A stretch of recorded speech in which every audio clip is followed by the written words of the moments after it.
Good morning and welcome to the AE Canada East webinar for cold weather heat pumps. My name is Andrew Penner and I'm the president of the local chapter of the AEE. Before we start, we'd always like to give a shout out to our sponsors. Corporate sponsors really support this chapter and allow us to do things like offering webinars and knock on wood when we return to in-person eventing shortly.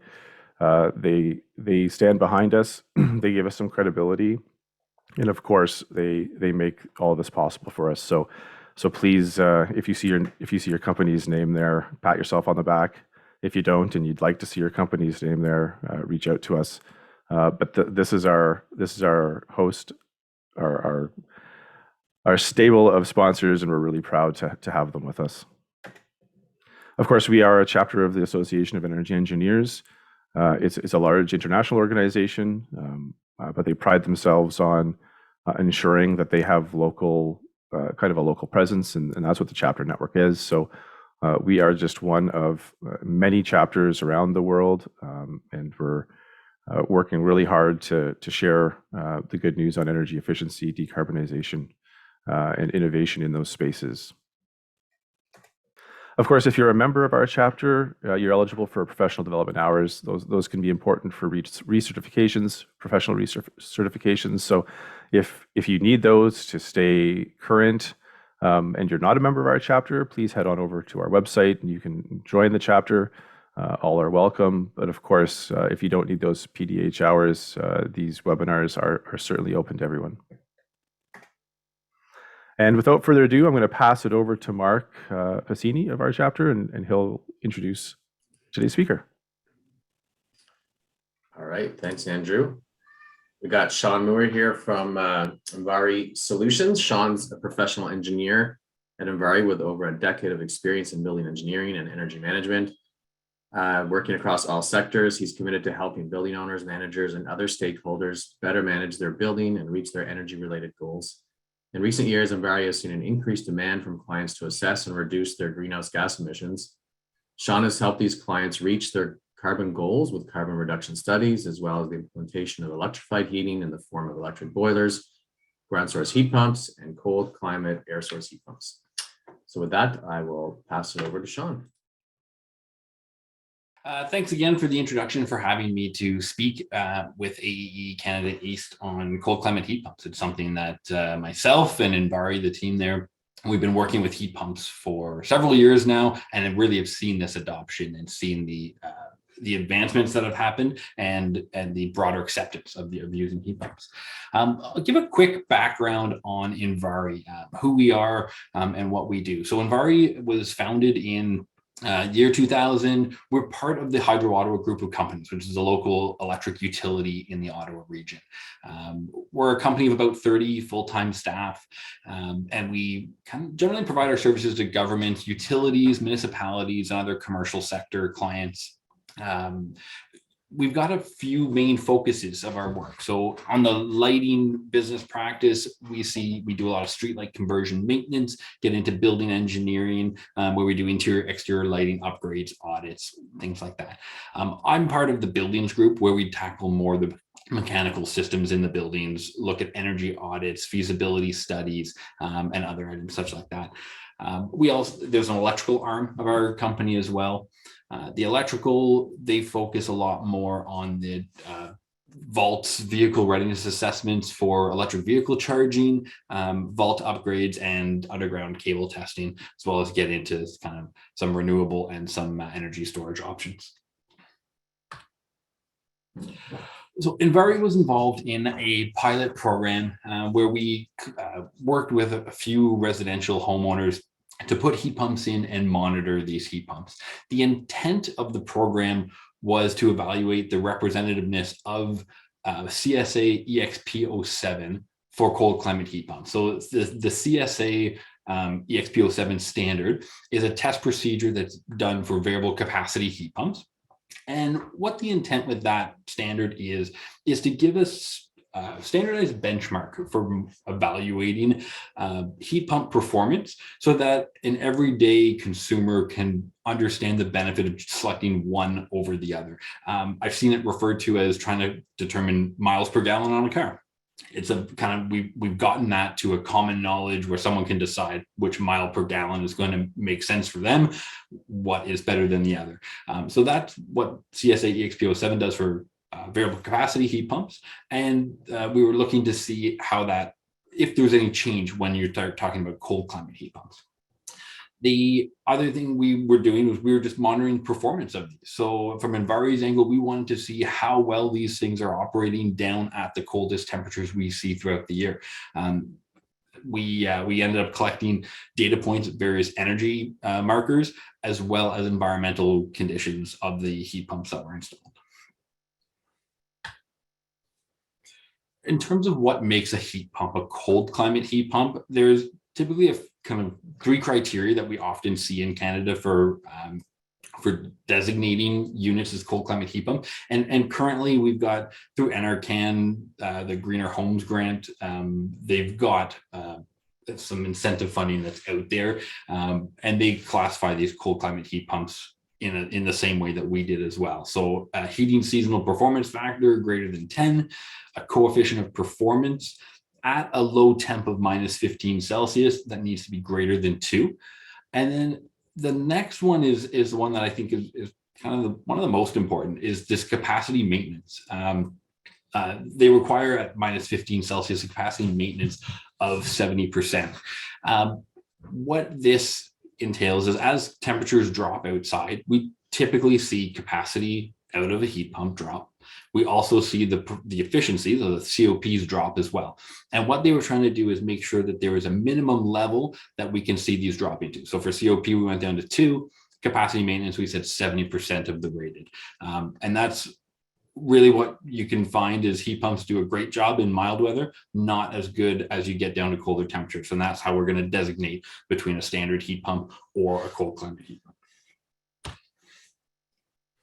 So we launched our program. It was very late in 2020, kind of in that October to December range where we started getting things going on it. But the intent was to get installations to happen as quickly as possible. There was quite a large interest. We had over 200 people kind of reach out with our preliminary contact lists that they were interested. We ended up doing a little bit of screening of that through some additional email follow-ups that went out just to start narrowing down the field of potential candidates. And then we ended up visiting around a dozen houses that would potentially be a good fit for our pilot. We were only looking to put in like 3 heat pumps, so it wasn't a huge widespread item, but we did get a lot more interest in participating than we originally had intended, which was a great thing to see. When we looked at considerations for selecting a home, we looked at building size for one. Heat pumps that are readily available often kind of max out at about 4 tons right now. So we weren't looking at the exceptionally large homes that may just size out of kind of what's typical and what's out there. One of the other ones was electrical infrastructure. So a lot of homes in the older neighborhoods still have 100 amp panels, and it is difficult on a 100 amp panel to run the existing loads plus a heat pump and potentially electric backup as your heat source. And for this pilot, we were looking for electric as backup. So that was one that we kind of started narrowing down with a lot. And then in the end, when it came down to selections, we were looking for a bit of a variation of installs, a little bit of variation through homes and a little bit of variation through equipment that would be installed. When we were evaluating, so we got down to about 10 or 12 homes, we started getting into a little bit more detailed evaluation and looked at some modeling. So we used a couple of Natural Resources Canada tools for sizing these heat pumps. So HOT 2000, which is a pretty standard residential sizing program out there. It's used a lot in when doing the home energy audits through EnerGuide. The HOT 2000 model was used to estimate some peak loads. And then NRCan recently developed an air source heat pump sizing and selection tool. It's called the ASHP eval. And it's just spreadsheet-based tool that you can enter in your design loads and compare up to 4 different heat pumps and determine kind of how much they would operate, how much heat they would need in reliance on their backup heat source. So it's a neat tool. We've explored it quite a bit and talked with NRCan about how it functions. So we had a good understanding of how it was processing that data we were putting in. I've included just a quick little screen cap that is very small, but it was just really to highlight here how we enter in basically heat pump data for 4 different heat pumps. And then in the bottom left, it'll spit out a couple of graphs as to showing your design load in your building versus the heat pump capacities and what they can put out at each outside air temperature. So a neat little tool if you're looking at sizing this stuff on the residential side. One of the things we did find was that Hot 2000 is great, but you would really need to look at utility data. Utility data is pretty critical in determining how much, we see how much gas or existing fuel was used to heat the space, and to tune the model with that is quite critical on these. And then the last item we saw is that every place that we went into had an oversized piece of equipment in that space. And that's not atypical if you're going to have a 52,000 BTU load and you're going to go to the next biggest size.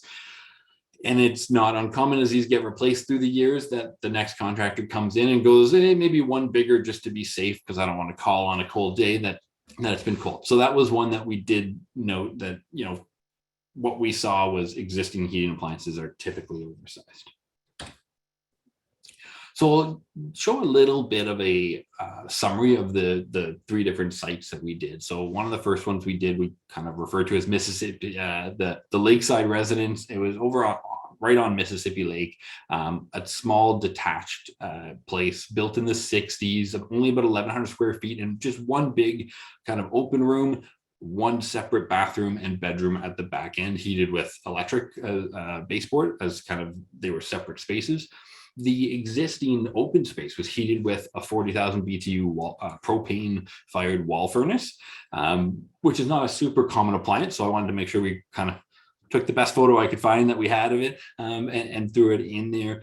In this space, because there was no existing ductwork, being a wall furnace, and it was one big open space, the ductless option made a lot of sense in this application. So that's how we went there.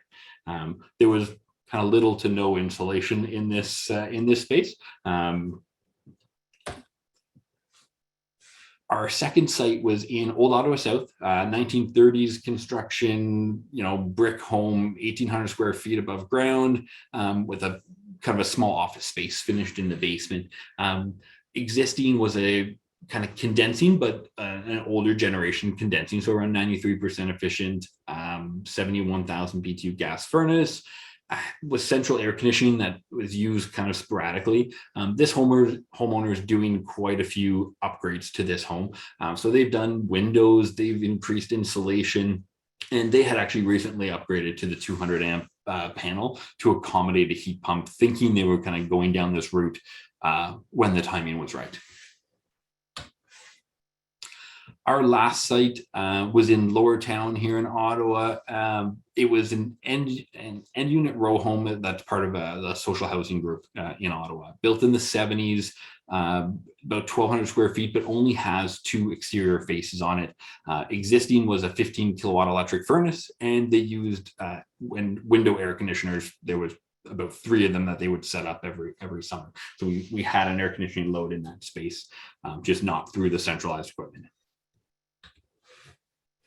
So equipment that we put in, when we were looking at this, we looked at a few different manufacturers to see who had a range of equipment and kind of what their performance was, and was it going to meet that cold climate heat pump criteria that we had. We ended up working with Master Group here in Ottawa and sourced Fujitsu Halcyon equipment. They have in their mini split line, they have the ductless heads, as you see in the kind of top image, but they also have a multi-position air handler section. That was a really good fit for the other 2 sites. This equipment can go up to 4 tons. We actually use 2.5 tons at each of these installs. Ductless at the first, Mississippi Lake, ducted systems at the other 2. one of the things we ended up looking at was backup coils. So we put electric backup coils in the ductwork to supplement heat when we got to this minus 20 Celsius, and it has a outdoor air thermal cutout of the heat pump system. So equipment and data monitoring and acquisition. So this was kind of the bigger scope, and as much as, you know, we put in a heat pump, and we probably put in a more intricate control system than we did a heat pump system. And what we were trying to monitor was indoor and outdoor and backup heating energy, like the power consumed by these devices. So we've got kind of in the top right corner of that control panel, we've got energy meters there that we've tied in. We've got then a couple of controllers in the bottom left that are monitoring various environmental conditions. So indoor, outdoor, vapor line, zone, supply and return temperatures, and even supply and return temperatures, we use kind of a couple averaging sensors in there just to make sure, as they were going to be the critical supply and return temperatures across the evaporator coil, they were going to be the critical values. So we put a couple in there. We tied these to cell modems so that we could get access to them, and we didn't have to rely on a homeowner's internet connection or anything there. So we went to the cell modem route, so we could kind of ping these from our office and download the data on a regular basis. The last one, the ductless system, so airflow characterization. When we're calculating heat out of these heat pumps, we looked at the temperature rise across a coil, and we looked at the airflow that was going across that section as well. With the ductless setup, there's really little to no building constraints that would affect airflow. So we were able to use manufacturer published data to kind of develop a bit of a characterization curve and say how much power the indoor unit is using is scalable to the airflow that's coming across. And then there was some published data on that. So that's how we characterize that airflow. On the ducted models, very dependent on duct sizing. And that was actually one thing that played into selecting units was, is the ductwork going to be large enough to support the larger airflow required for a heat pump when compared to conventional, either electric or natural gas heat? We do need decent amount of airflow when we're delivering at a cooler temperature of about 90 Fahrenheit, like supply temperature from a heat pump. These airflows are going to be very dependent on duct design and duct sizing. So what we ended up doing was bringing an air balancer in, and we would monitor and basically tie it in to determine amperage of the motors in the unit, the indoor unit power at various airflows. So, and then made a little curve to characterize that, and used that characterization curve along with power data of the indoor unit to determine airflow at each data point. Data points were measured. It was 5-minute data is what we collected. So every 5 minutes we would take a value, and that's how we calculated the rest of our data analysis section. So get into some of the data analysis that we did. This graph is one of the most telling, and the one that myself and a couple of colleagues here have spent a lot of time trying to come up with some reasoning. And I think we're close, but we're still blown away with the results. That's what I will say. When I look at this home, and this data analysis, the next few slides are all based on the Old Ottawa South home. We didn't want to get into the details on every single selection, but the Old Ottawa South one, we felt it was good and representative. So what we look at is the green dotted line here. It shows the existing equipment and how it was designed for our design day. And in Ottawa, we're around minus 25 Celsius for our design conditions in the winter. It was a 71,000 BTU furnace. So we've kind of plotted that point, and we've made the assumption that around 15 degrees Celsius, we are likely at the balance point of this house and no longer need to provide heat into that. And we can assume that we have a fairly straight line from one point to the other, and that as it gets colder out, we need more heat. So we've drawn that green line. So that's original furnace equipment. The blue line here is what we looked at with Hot 2000, and the load line that we simulated through using Hot 2000. We had right around 50,000 BTUs predicted for this house. So again, and then at 15 degrees Celsius outside, we don't expect any heat to be needed. We can draw a linear line between that. And then we've been collecting data through the year, and the orange line represents the measured data and the measured heat output from this heat pump at the various temperatures. Now, it's 5-minute data for each temperature bin, and then we've taken the average of that. So there are definitely values that are higher than this graph. There are some values that are lower, but represents the average 5-minute data at each temperature as we go up from -25 up into 15. And what we see is, it peaks out around like kind of 12 to 13,000 BTU per hour. What we will say though is the consumption of fuel, so the electricity consumed, matches exactly the gas data that we predicted it would save. These things essentially run very long hours at very low output to keep the house comfortable, rather than having these peaks on and off and on and off that we'd see in traditionally oversized and equipment that can't stage or modulate.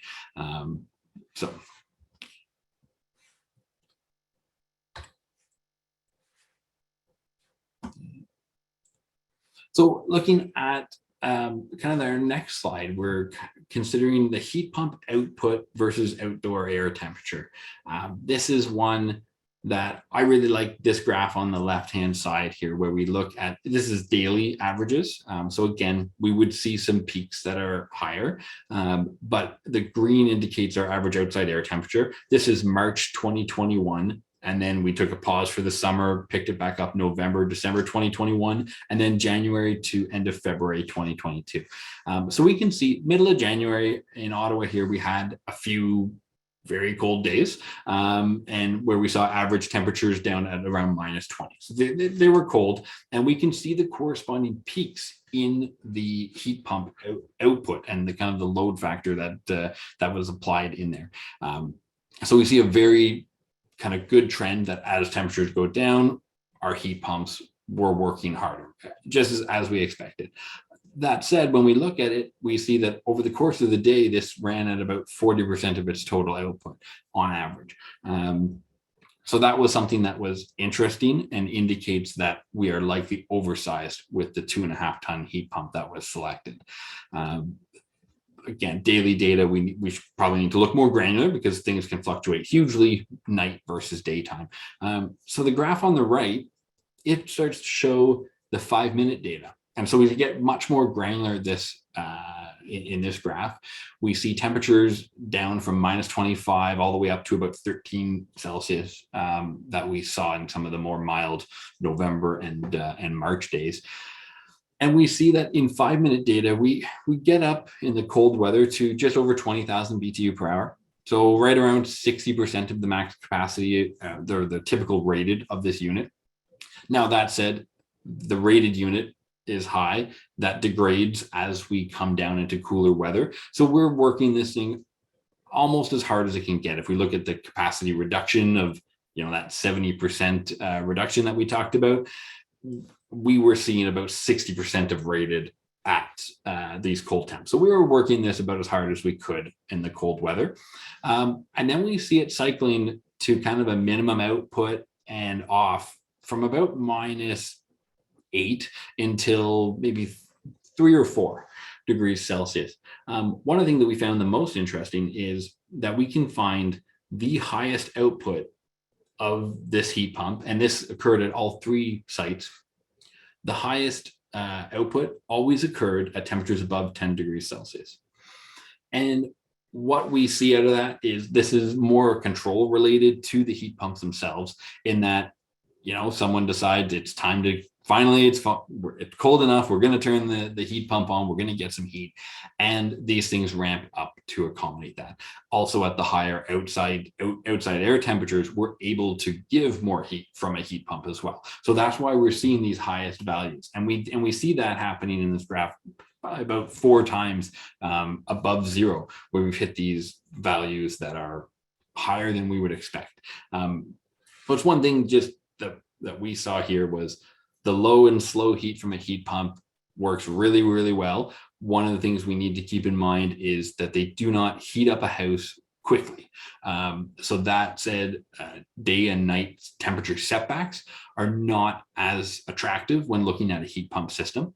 And then the other one we'll kind of chat a little bit more in depth on the next slide is how do we factor in electric backup heat and make sure it doesn't come on too quickly? Because if I set my thermostat up, it's going to take some time to get to that set point. And then even still, when we're turning it right on in these 13 degree, these values at the far right-hand side of the orange graph, is there a way to ramp this up more slowly? So that's something that we would probably look into on future installs as we go, as to, are there settings within the controls that we can adjust how these ramp? So a bit of an analysis on the backup heat source, and the distribution of power consumption from the heat pump that we monitor. So again, this data is March 2021, took the pause, and then November 2021 until end of February 2022. It's hard to see, but there are very small flecks of green through March, November, and December. And what we see here, outdoor unit is the blue sections of the bars. So that's the dominant power consumer here, is the compressor, which makes a lot of sense. It is housed in the outdoor unit. The indoor unit is essentially the fan section. And the fan section, we can see these orange sections are very consistent. Maybe a little bit more in January, February, a little bit larger orange bars, which we would attribute to fan speeds being higher. So these units do operate nearly 24/7 in these houses, but they will vary their speed of the fan according to the loads that they need. So I think we typically see that November, December, lower speed, so therefore lower consumption in the indoor unit, a little bit higher in the January, February, where we have the larger orange bars. And then the green was our electric duct heater. So that was the duct heaters we put in. As I said, we see a few flecks of green in March, November, December. What we typically saw in those months was return air temperatures were steady at a value. We'd see the electric heat come on, and then we'd see return air temperatures to kind of increase to a slightly higher value and stay steady there. And that really indicates to us that this was a thermostat setting, that someone has gone and adjusted the temperature of the thermostat to increase it a little bit. The heat pump takes a little bit too long to come on, or to raise that temperature. So it kicks the electric back up on for a few minutes, and then that's it. So again, that was something control wise that we would probably look at refining as we went through. I should probably mention too, as we went through these, the homeowner had full control of their thermostats and everything. We actually did not see the thermostat at all. We just looked at values. So we were kind of seeing zone temperature and return air temperature and making assumptions that someone has adjusted the thermostat up. Once we get into January and February, January in particular, we had those cold days. And what we see is a lot more use of the electric backup heat. So we see fairly often small amounts in a day. And that is likely just, the heat pump needed a little bit of extra help to kick on. So and these things would work actually simultaneously. So it would use as much heat pump as it could and add in electric heat as needed. And then we get our 3 really cold snaps that we had in January, in the middle of January, the largest green bars there. And that is indicating that we had hit the thermal cutout on the outside air temperature, and that the heat pump could no longer operate. We were kind of outside of its bounds of operation. So the heat pump shut down and the electric backup coils took over to provide the primary heating to the space. And if we look at this in mid-January, we get our 3 peaks. It coincides exactly on this slide with our 3 peaks that occur or 3 dips, I should say, in outside air temperature, and our 3 peaks that happen on the daily load factor and how much they work. So this was the hardest consumption times for the heat pump, but also required that electric backup to supplement.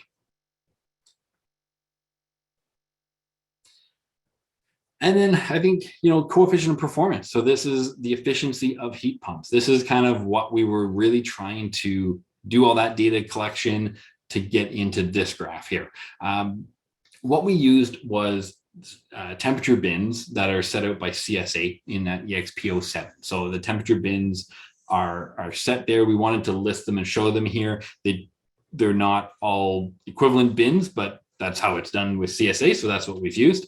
And then we looked, the graph here is for the Old Ottawa South home at the COPs at different temperature bins. And as we would expect, as we get into warmer temperature bins, as we get to the temperature bin kind of from 3 up to 17, we are seeing COPs that climb.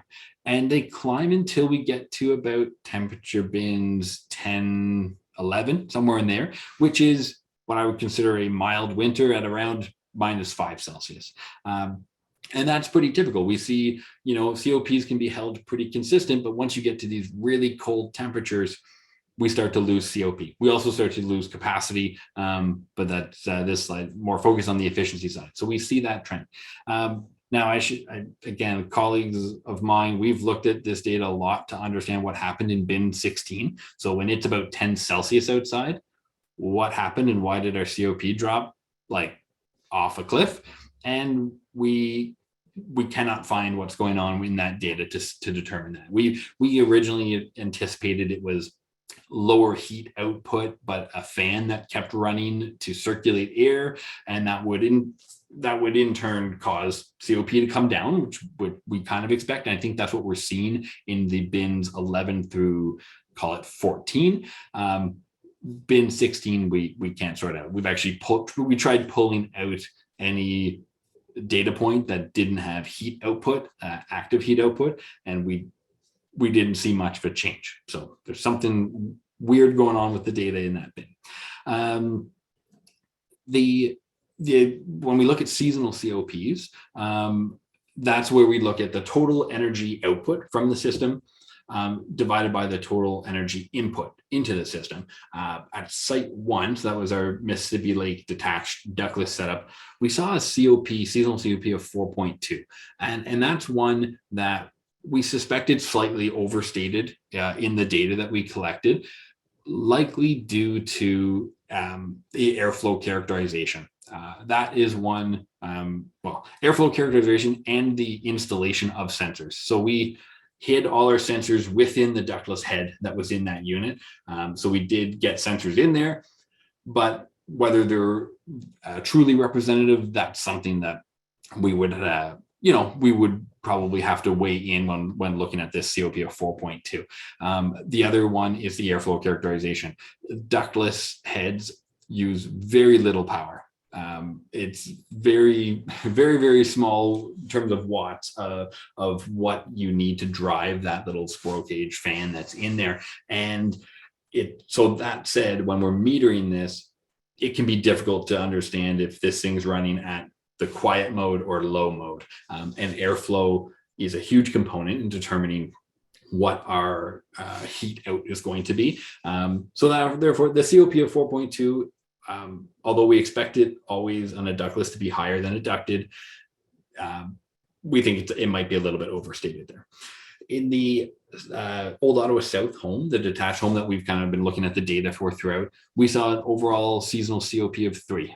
And that is a COP value that we've got good faith in the data. It's actually looking really good. We did a couple of different ways to analyze that, and COP of 3 seems to be what we're getting. It's certainly a number that I was taken by. Historically, when I've been looking at heat pumps, I've been using seasonal COPs of maybe around 2.5, 2.25, 2.5. So we are seeing better values than I had anticipated there. And then the last site 3 that we did, the Lower Town end unit row home, we saw a COP of 2.6 there. So again, very much better than I would have guessed going into this program, where we saw it, and in line with what we expect from manufacturer data as well. So manufacturer data does point to kind of an overall COP or COPs at each of these temperature bins that are very much in line with what we have. So. And then, we literally were still monitoring these for another, where are we now? Another 6 days. We're going to keep monitoring. So we're going to go to the end of March to collect data.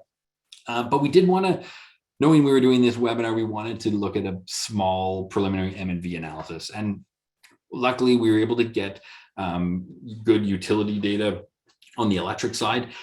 Gas data, we're just getting monthly bills from the homeowner. So we're still waiting on a little bit. So we have about 11 months of gas consumption. We have 12 months of electric consumption. And we talked about ways we could maybe try and normalize all this and get time periods better. But we wanted to just share the overall sentiment that, if we look at the last 12 months when we've put this heat pump in, the homeowner has definitely paid more in electricity, as we would expect. They're now heating with electrified heat, and they've paid or they've consumed about 2,500 kilowatt hours more. And here in the Ottawa area, we're looking at about 10 cents per kilowatt hour in terms of a marginal cost rate. So we tried to take out the consideration that there is a fixed value in the bill that you're paying just to get a bill, and look at what it costs per kilowatt hour. Here it's about 10 cents. So they're spending almost $260 more per year in electricity. And this extra electricity consumption would increase their GHG emissions by about 0.1 tons equivalent CO2. On the gas, on the other hand, so we're looking at, it's about 11 months of data here that we had, just how it lines up with the bills. We're seeing a reduction in consumption of about 740 cubic meters, approximately 39 cents per cubic meter here. So at a cost savings of around $290 so far. So we still have one more month. It's March, so it's, call it a half heating month here. It's not certainly in the dead of winter, but it is a heating month for sure. So we are currently seeing about $30 cost benefit to the homeowner by going to a cold climate heat pump over natural gas that was running at about 93%. We expect this to climb maybe by another $30 or so. But all in, we had warned our homeowners that they would likely see a bit of a cost premium and have to pay a little bit more to go the green approach of electrifying their heating source, getting rid of the natural gas. And that appears not to be the case with the COPs that are better than we expected. And the ability for these units to deliver this low and slow heat of low BTU per hour output consistently. And we're talking, through this season, they delivered heat about 75% of the time. And I certainly can say that's not how my furnace operates. It's much more on off than that. And looking at this preliminary MNV numbers, I think it's going to be a lot more attractive for people to make that switch. I think there's a lot of folks out there that have greening, their carbon footprint is top of mind. They're switching to EVs, want to do as much as they can to reduce, but costs are a thing, and then not people don't want to pay a penalty to go green all the time. And I think now we've hit that turning point where there doesn't have to be a cost penalty to put these in. I want to switch and talk. Get away from residential for a minute and talk about some of the commercial applications. So Envari does quite a bit with commercial institutions, with retail, with municipal buildings. So I want to chat about some of the cold climate heat pumps that we've done in that space. So when I look, one of the jobs that we did was a community center in rural Ottawa. And it's a typical rural community center. The main floor is a fairly large hall.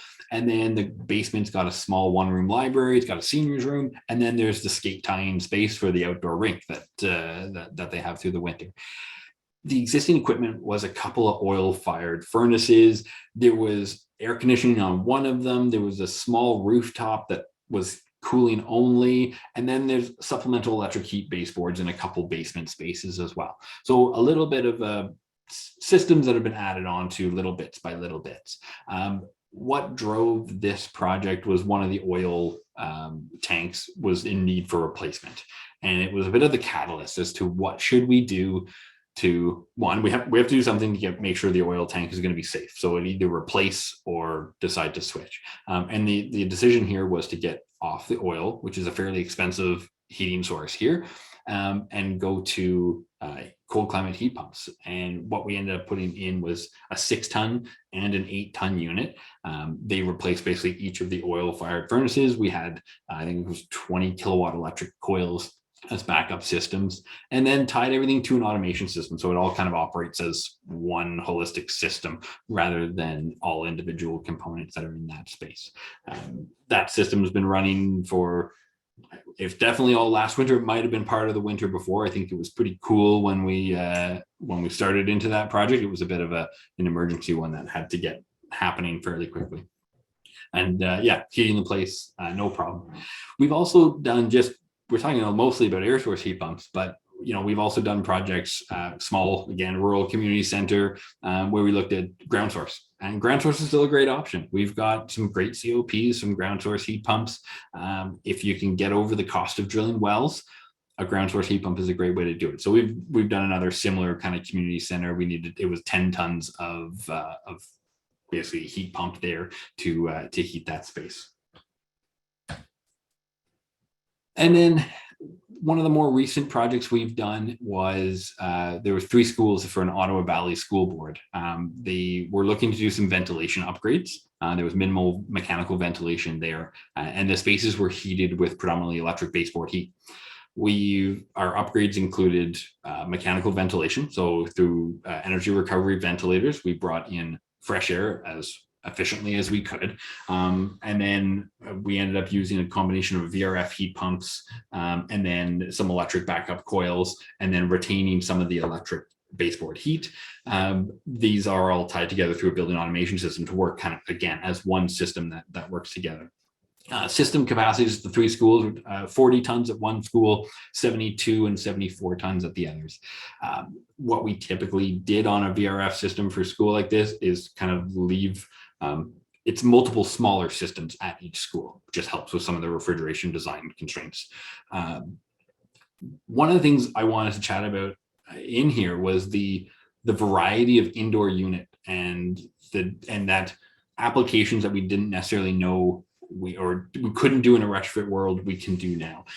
And so in terms of indoor units, the little diagram here from the supplier shows we've got indoor units that are ductless. So in the very top right of our corner. So we had to use those in some spaces. We introduced fresh air in a different kind of mechanism, and then had to use a ductless setup in classrooms to provide the heating and cooling. We had ducted setups that live typically above a T-bar ceiling. So that's kind of the gray box second from the top in the right-hand side. Again, those were used in a lot of classrooms where we went to a ductless setup. It allowed us to kind of direct the heat and point it to exactly where we wanted to go through ductwork. And then the biggest one here that really played a big role in this was the third-party air handler option. And that most major manufacturers now have, what some call it a DX kit. Other people are calling it the third party attachment. But essentially what it does, allows any refrigerant coil that's specified for the proper refrigerant, we can control it off of VRF, and we can modulate heating and cooling and tie it in with other heating and cooling devices that are kind of the more proprietary indoor units. And what this does for the schools, we use this on the gym air handlers. So we put in small gym air handlers that had a DX coil, and we tied them to VRF condensers to provide heating and cooling on heat pump as much as we could, and then electric backup kind of feathered in as needed. And our last slide here, just, we want to talk about where things are going with heat pumps and some of the changes we've seen, and then some of just a couple lessons learned that we've seen as well. So one is that, like, over the last, I'll say 5 to 10 years, system performance has increased dramatically. Air source heat pumps were not something we really considered. It was kind of look at ground source or don't. And we're now seeing these system performances higher and higher. It's not, most weeks I'll find a new product out there that's doing something better than it was happening before, and it's, add it to my little folder of who's got what in terms of product and product availability and limitations. There's also a bigger, broader acceptance in the public for heat pumps. Everyone, I think it's much more common word now. People understand it a little bit more now, and are ready to say, yeah, heat pumps might work in our climate. In Ottawa, we could do this. So the other one that we're seeing lately is the application of air source heat pumps for water heating, both low temp and high temp. So low temp hot water is an easier thing to do with a lot of the refrigerants that are out there are kind of limited to low temp hot water. But we are seeing a couple units out there now that run either CO2 or they're running with kind of a second stage compressor to get to higher temps. And so now we're seeing units that can put out 160, 170 even Fahrenheit hot water out of an air source heat pump. I'm not sure that we're quite there yet, but we're getting close, and it's something that we're definitely keeping an eye on products as we work a lot in the retrofit world, and that would be very helpful. CO2 refrigerant and other lower GWP refrigerants. So, again, refrigerant technologies is something that is a big undertaking on its own, and we I just watch to see what's going on, but there's definitely been movement towards lower GWP refrigerants or going to CO2. So a couple lessons learned. The biggest one for us, electrical capacity constraints can be a determining factor. So I showed a couple examples with community centers and the schools, but what I didn't talk about is the multiple community centers I've been to and said, oh, we'd have to do an electrical upgrade. And that's one that is definitely, it needs to factor in. And it's something to look at fairly early on in this. It's great to want to get rid of a gas meter, but we have to understand that we may need a certain wire size coming into the building, or even transformer size from the local utility. And we've seen limitations at both ends, where sometimes it's just our building, sometimes it's utilities transformer would need to be upgraded. So those cost items can add on to a project pretty significantly. So that's one that I would say is a very early check should be electrical capacity and the willingness to do a bigger electrical upgrade. The last comment here was just that heat pumps, I think, if we look at VRF and we think about new construction, it's used all over. It's very well adopted there, but heat pumps are appropriate for retrofit applications. We've got lots of options for them now, especially with bringing in that third-party air handler technology and the higher temp air source to water. We're getting there with heat pumps. So that's all my slides. I think we can start turning over to some Q&A at this point. That's awesome, Sean. And I think the first question I would ask, I think is it works really well with your closing remarks, because the question came up about the cost associated with upgrading the electrical infrastructure. Do you know, like, does Ottawa Hydro or Hydro Ottawa have incentives that helps to cover those costs, or are those borne entirely on the? So right now, I don't think there's anything from the utility right now in terms of that.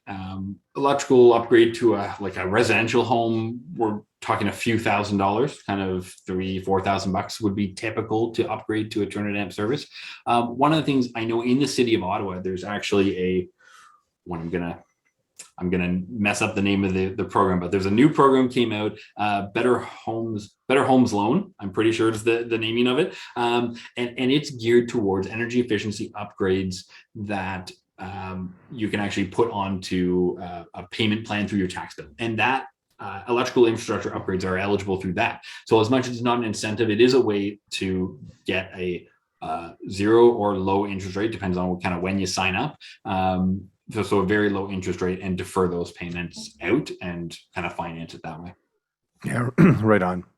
I mean, it's going to be a problem that many of us face going forward, and of course, I know we do have people attending this webinar that aren't here in the Greater Ottawa area. So, yeah. I mean, I encourage you to look into your local utilities and the related incentives and programs that you have in your regions, because they do vary dramatically region to region for sure. Yeah.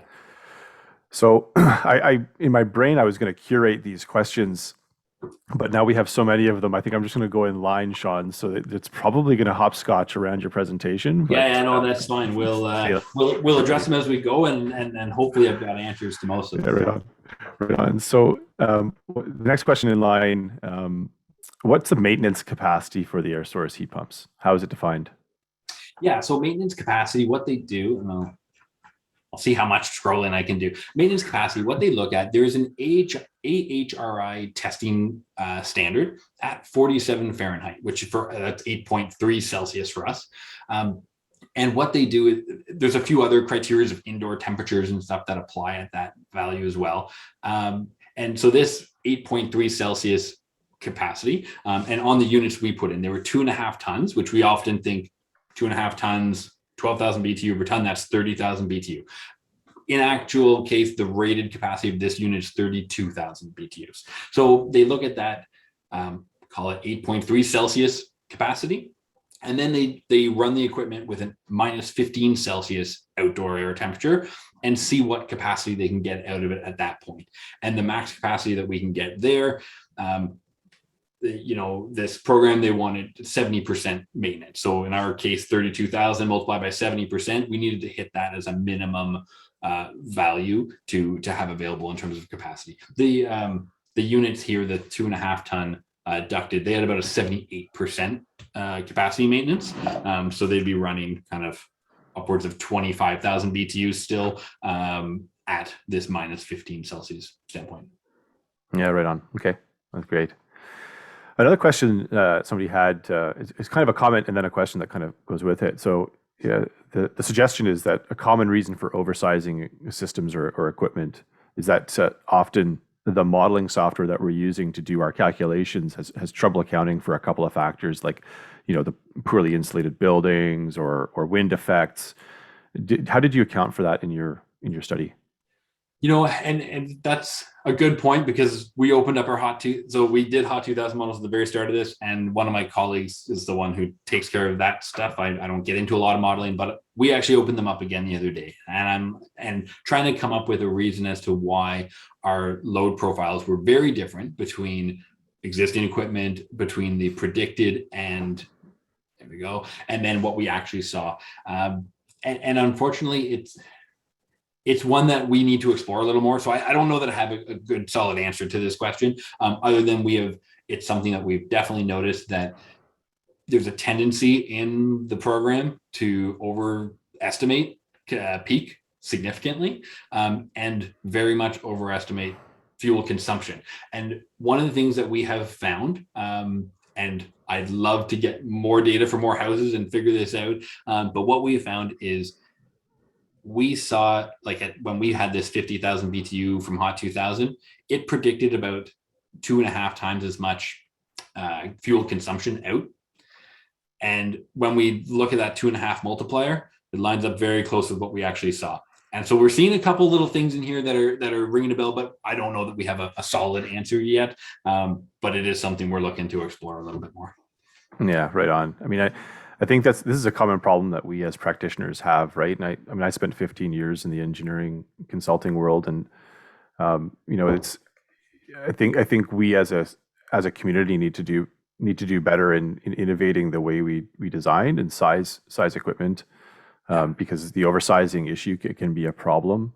But I also think these studies like this are so important because it's that M&V data, right? It's the real in situ analysis of performance that becomes so critical, right, to inform us into the future. So Sean, you're saying the heat load there at minus 25, does that include any contribution from the electric backup or anything? Because no, it seems really strange that your heat load at minus 25 would be like 12,000 BTUs, right?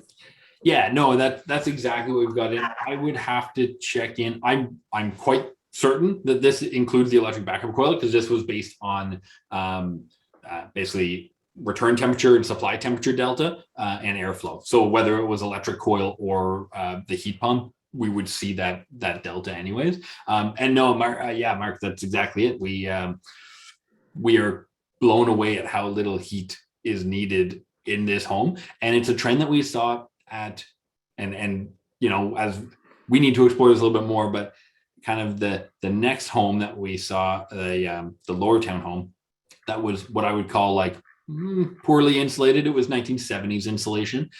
We saw a similar trend, but maybe not as aggressive. It wasn't quite as dramatic. And then the Mississippi Lake that had very little insulation, we saw the same trend, but even less aggressive. And so that's something we're trying to pull into here this as well, that we seem to have a bit of a relationship with this low and slow heat and the ability for that to perform well, depending on insulation and air sealing. Right on. Yeah, I think you said as much during your presentation, but night setbacks for the low and because of the low and slow operation of these sorts of systems are not recommended, you said. So can you confirm that did these buildings, these homes have night setbacks on their thermostats, or did they not? They didn't appear to. So we didn't Okay. see the thermostat data, but when looking at return air temperatures, it did not seem that anyone was doing setbacks on. We did see a couple where probably they went away for a weekend or something, because we'd see some lower temperatures and then all of a sudden it would come back up again. But no, we didn't seem to see a whole lot of setbacks. Yeah, right on. So there's another question, and that's actually, it's two people have asked similar questions, so I'm going to kind of combine them into one. So since you didn't have thermostat set point data, did you have any other way to verify that the heat demand was met? And then, like, a reciprocal of that, somebody else asked, did you do a comfort survey, of the people in the homes, just to kind of gauge the human side of the project? That's a very good point, because I have some notes buried in my slides here that I was supposed to talk about the customer feedback, and I didn't. So this is a great opportunity for me to do that. Awesome. We did get so we don't see the thermostat set points. We saw zone temp, but you're right, we don't have a data point to understand if is that delivering what they wanted.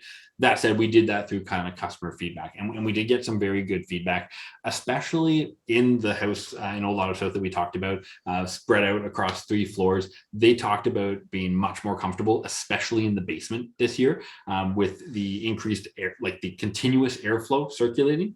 They found it to be a much more comfortable kind of in all the different corners of the house. The other side benefit that they mentioned to us was that they have a child with some allergies that are related to dust, and they seems to have gone down. And the only thing we can attribute that to is nothing about a heat pump, but more about the concept of continuously circulating air, running it through a filter, and having that continuous circulation. So yeah, overall, very good feedback from homeowners. One of the big things too with that variable speed fan was noise in the space. So a lot of comments about how it's really interesting and almost disconcerting how quiet it can be, that it's running, but you barely know it's running.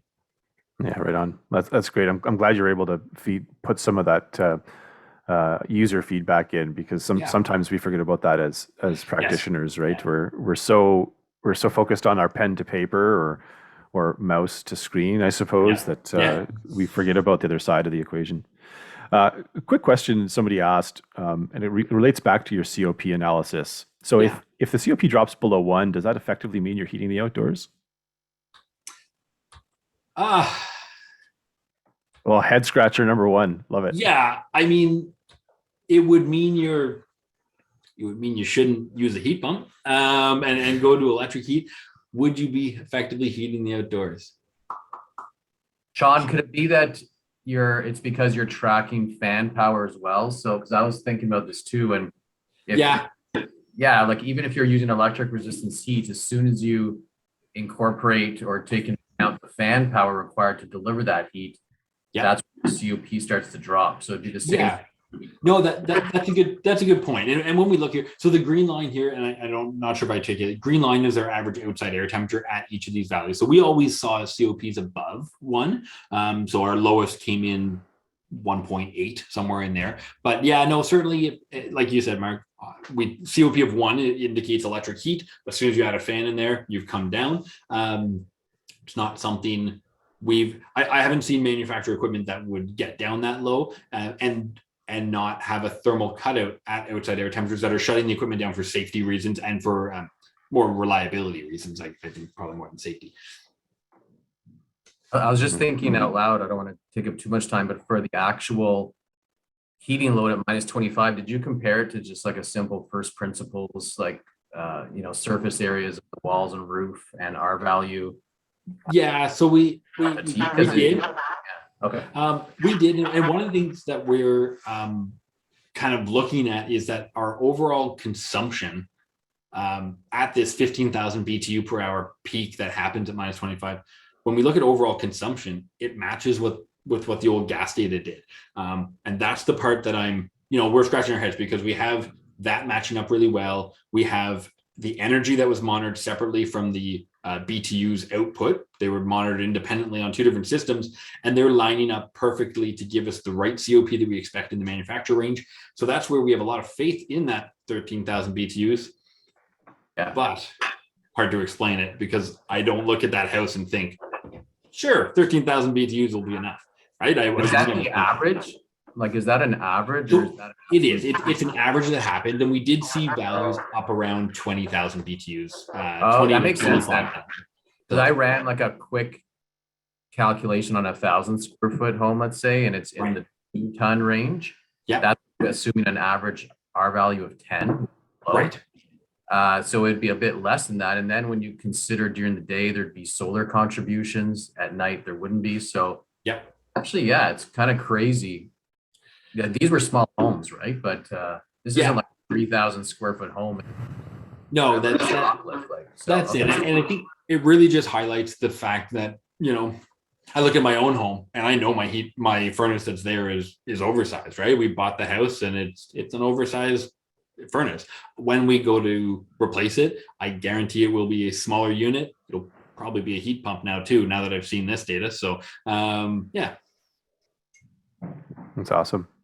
There's a few questions kind of related to the data, and I don't know if we want to dig too deeply into it, given we're kind of running a little bit short on time. There's so many questions, but one was, they were talking about the amount of natural gas that was still being consumed post retrofit, and they quoted 520 cubic meters. Yeah. And I think the question was, is that not a lot for hot water? Were there other uses in the house? Yeah, no, it is a lot for hot water. So it's also a young family with a few kids in it. So their hot water consumption is probably higher than an average, I would say.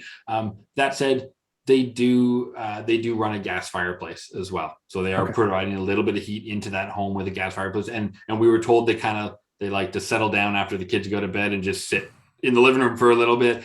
So it's not uncommon for them to run a gas fireplace. So it's how much the gas fireplace is introducing. We'll see that in a future year of MNV when we see kind of probably through the winter as they use it more. But no, it's a fairly high base natural gas consumption there. Yeah. Right on. So, I mean, that would then also have impacted some of the results from that particular building, right? Because there's additional internal heat gains, like beyond the occupants and the lighting and solar, et cetera. Exactly. So that 15,000 BTU per hour peak, could be scaling up without that fireplace use. So then that ties into another question. Like, did you guys do, like, in your analysis, did you try to isolate out some of those other gains so that you could truly understand the relationship between? Yeah, we are not on the natural gas consumption side, just because natural gas metering is a difficult thing, and telling someone not to run their fireplace is not what we were intending to do there. That said, at the lakeside residence, we did monitor the electric baseboard consumption that were in the other rooms. That said, it's a very separated space, but we did kind of look at that as well. With the little insulation that was there, we don't feel it played a lot of a role in that data, but we did try to look into that. One of the ones that we had a couple of applicants early on that were in more rural spaces, and they used like a wood stove in the basement to offset a lot of the propane consumption, and that's something that we said we couldn't handle in terms of the program early on, because it was just it wasn't measurable, and we couldn't have this reasonable baseline data. So it's something we've definitely considered as we were going through. Right on. I'm going to jump to another question to bring this into more of a commercial framework here. So somebody was asking about the third party coil, AHU coil option. Yeah. Like, can you kind of elaborate on that application versus standard kind of outdoor unit? Yeah. Like retrofit versus buying new and those sorts of questions. And then also there's actually a reciprocal question, because somebody else asked in the chat about if you could speak to the challenges related to retrofitting an older AHU in this way.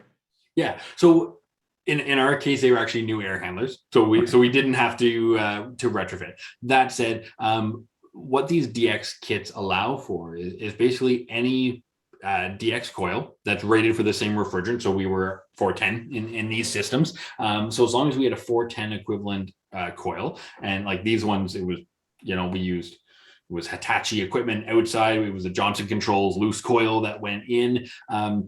So the coil is specified for our duct sizing. And then the DX kit, essentially what the DX kit's doing, it's an expansion valve and a couple sensors on a controller. And that sensor is looking at typically supply, like discharge temperature.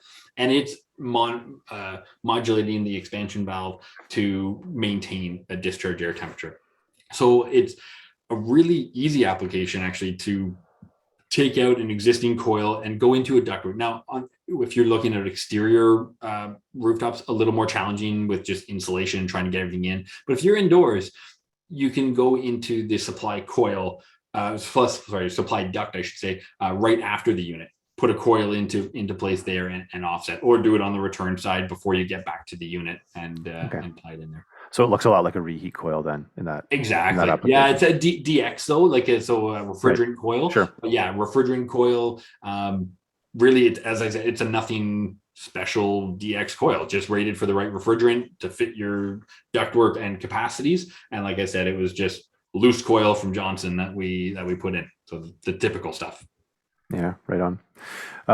A couple of questions relate to that, like the cold weather nature of heat pump applications, and I think something you said earlier. You talked about you have this folder where you any new product that you come across and you want to remember, you kind of put it into this virtual folder, for future reading. And you talked earlier about sourcing the equipment for these particular projects locally. Can you speak a little bit to what the marketplace looks like from your perspective? Availability, options that are open to us, and then kind of as a carryover from that, what kind of impacts the extreme colds that we see, and certainly we see some here in the Ottawa region, with respect to coils shutting down or being damaged by those temperatures. Yeah, and okay, so yeah, I think we can in Ottawa now, like we've got all the main players in VRF. So if we're thinking kind of along the lines commercial side, we're often looking at VRF in cold climate heat pump stuff. All the main players have distribution around here. And when we've reached out and asked people, it's very quick that I am offered a webinar on the product, right? Like everyone's got something and they will tell you about it, and they're selling it in the Ottawa area. So I think availability of stuff is definitely, it's here, it's coming, and all the distributors are pushing it now. It is kind of where the industry is going. In terms of, shutting down in these cold temperatures. So the units they're typically set up, and I think in our setup here, let's go up one. There we go. We can see the outdoor unit in this one, and it's set up it's got a snow baffle strap. It's an accessory that gets bolted to the outside, and there is basically it's a cold weather kit that comes on. So when we get into the cold weather, the manufacturers have designed additional accessories that you need to buy to protect this stuff in the cold weather. Some of the units appear to have basically electric coils in the bottom, like pan heaters, essentially, to keep everything warm and okay. Others use hot gas bypass. So other manufacturers are using a hot gas bypass on a couple coils at the bottom. So they've all got their protection mechanisms.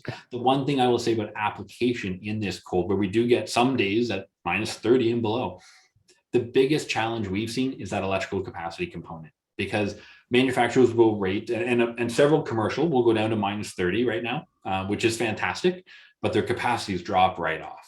Mm-hmm. And you got to make up that capacity with electric. And other units will shut down at -25. So then at -30, you got to make up the entire capacity with electric. And just in terms of available power, that's probably the most challenging item is when's your heat pump going to cut out? Will you see something colder, and how will you deal with that? It can be challenging to deal with it with electric backup. So that's where, we've seen and worked with some where we're going to use like a fossil fuel for a backup. because we just don't have that electrical infrastructure. Right. And in speaking about the backup power and controlling when that comes on or when it doesn't come on, because I think you alluded to that a number of times throughout your presentation. Yeah. Are those controls all on board here, So, or do you have to have do you have to have a bolt-on control system to do um, that? No, so on the residential stuff, that was all on board. So that is, the Fujitsu product comes with a Fujitsu thermostat, and it's got a contact basically off the board. It's got a contact to say bring on backup heat. It doesn't really care what that heat is. It's just a contact saying run or not. So that on that side. On the commercial side, we can have the same thing where they can enable backup heat. Typically, we have actually done it with our control system, and at the 3 schools that we did, we didn't let these things get down to their cutout temperature. Once we got, we used minus 20 Celsius there, and we got below minus 20 Celsius, we just went into electric heat mode.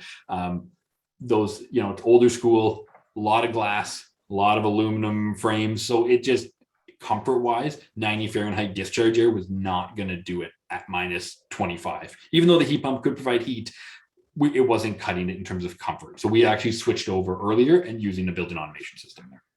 Yeah, right on. Okay. And you kind of alluded to this as well in terms of the speccing and what the manufacturers are giving you in terms of performance at temperature. I guess it's not consistent across the board, those folks that are giving us performance at extreme low temperatures. Is that a fair observation? So the one thing that it's fairly easy to find tables in engineering spec documents that will outline capacity and input power at various outside air temperatures.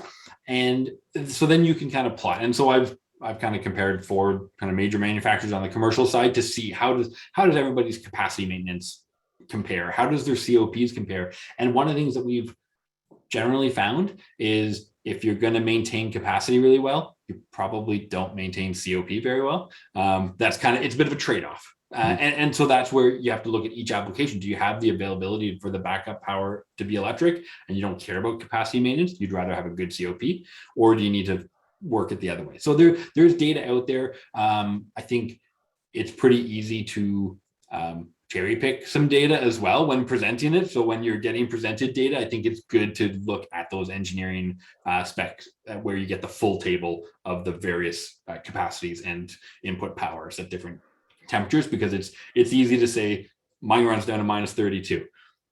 Probably don't want to run it at minus 32 though. Not yet. Not with today's equipment. Yeah, no, that's right. That's right. Yeah, right on. So I know we're right up against the time, and I want to respect, even though we are in a virtual world and most of us have lots more flexibility than we used to. I want to try and respect the time. So I want to ask one more question, and it's going to tie a whole bunch of things together, but it's kind of about ROI and costs. So I know in Ottawa, we sometimes, I think we have options to say time of use or different, like we can opt into different programs. So I guess the question is, are these people on time of use, or are they on kind of fixed pricing? And then how does that kind of all tie into like the total cost of ownership and the ROI associated with that? Yeah, so I think the one M&V place that we did, they were time of use. And I think time of use would be the right approach for this. We have the bulk of our heating that happens at night. Lowest prices happen at night. There's been talk in Ontario of an ultra low overnight price that may come out. And if that happens, jump on the heat pump bandwagon. Like, it's going to be a good option. But I think, tiered pricing that's available in Ontario is probably not the best option, because you will be using more electricity. Like, you will definitely get into those upper bands. So time of use could make a lot of sense. That said, if you wanted to get really fancy in time of use, you could look at where our high points are and maybe do a little bit of a temperature setback in your space to try and maximize dollar savings. ROI is really not one we can talk about just yet. And I say we can't talk about it because there probably isn't much. At this point, you're talking to go from what I'll call like a reasonable condensing gas to a heat pump. You're probably not saving a lot of dollars. You're going to, over the season, $100. Cost to install, you're going to be over 15,000. So it's not going to be something you would do probably for the financial benefit at this point. What we've seen more interest in is people who have an old system that's in need of replacement. They've got to do something, so they'll spend that premium. And then right now, with the Greener Homes Grant through NRCan, these systems would apply for $5,000 rebate from them. And that is where now you're starting to get into cost parity for install. Yeah, at $100 a year in savings is what we've seen. We're probably not at the point of doing this for an economic return at this point. Yeah, right on. I think one comment that came through the chat and through the questions was, people could consider combining a project like this with solar PV on their roof to try and defer some of those costs. Of course, there's costs associated with the installation there as well, but lots to evolve, I think, in this conversation. Yeah, I think that's it. We've come a long way. There's still some more to go, and it's something that keeps changing. So it's an interesting space to be working in right now, because it is constantly kind of evolving and getting more efficient and getting more economical and making a lot more sense. Yeah, right on. So once again, thanks so much for presenting to us today. It was really informative. Judging by the number of questions, I'd say that we had a pretty engaged audience. So before everybody drops off, and I think people are trickling away to other things, but before we drop off, we always want to give a shout out to the next thing that's coming. So we do have another webinar coming up in April, and it's another case study based webinar. So this one is net zero energy and carbon community housing retrofit. So this is done by Ottawa Community Housing, and there's actually a blog post on our website that you can get a bit of a sneak peek preview about what this project was all about. But we would encourage you to sign up for this one as well and come and listen to Dan speak on this project. We'll be putting a link to the registration live on our LinkedIn page later today. So for those of you that stuck around for the whole conversation today, thank you. Hopefully it was informative. Thanks, Sean, for taking the time and being patient with us with all the questions. And I apologize to anybody whose questions were unanswered. I tried my best. They were in the chat and in the question and answer boxes. But I think we had a pretty good conversation. So enjoy the rest of your day. Thank you very much, everyone. Take care. Cheers.